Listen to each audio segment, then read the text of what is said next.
क्या? ठाकुर जी को पाने की।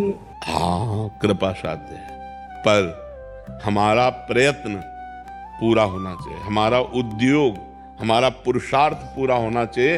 होगा तो कृपा से, पर अगर हमारा प्रयत्न नहीं है तो फिर भगवान कृपा से सबको भगवत प्राप्ति क्यों नहीं करा देते?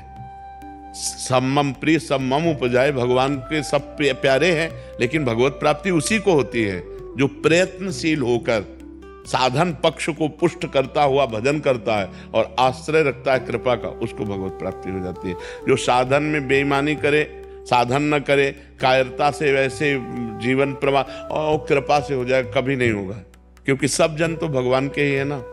तो भगवान की कृपा का अधिकारी वही होता है जो मन वचन कर्म से प्रयत्न करता है भगवत प्राप्ति के लिए। नाम जप करना, भगवान नाम कीर्तन करना, भगवत कथा सुनना, भगवत सेवा करना, तो उसके हृदय में जो भाव उत्पन्न होता है उसी भाव से भगवत प्राप्ति हो। बिना साधन के भाव कैसे आ जाएगा?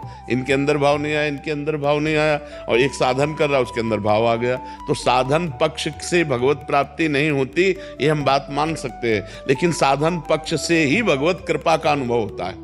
अगर साधन नहीं, जो जितनी कोटि का साधन करता है उतने उच्च कोटि का महात्मा होता है।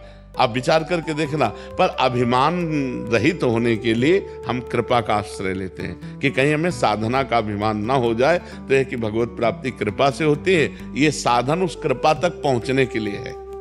ये साधना भगवान की कृपा से ही हो रही है और यही कृपा का अनुभव कराएगी और यही भगवत साक्षात्कार कराएगी। इस भाव से हम कृपा प्रदान रखते हैं कि हमारे अंदर अहंकार ना आ जाए। नहीं, बिना साधना के आज तक किसी को भगवत प्राप्ति कहाँ हुई है?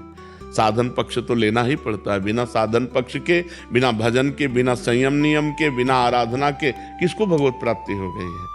जितने भी संत महात्मा ऋषि मुनि जो भी रसिक जन हुए, सबने आराधना की, साधना की, तभी भगवान को प्राप्त। जिसकी उच्च कोटि की जितनी साधना रही उतने उच्च कोटि का वो संत हुआ है। तो खूब आराधना करना है, पर आश्रय कृपा का रखना है कि भगवान की कृपा से ही ये आराधना हो रही है।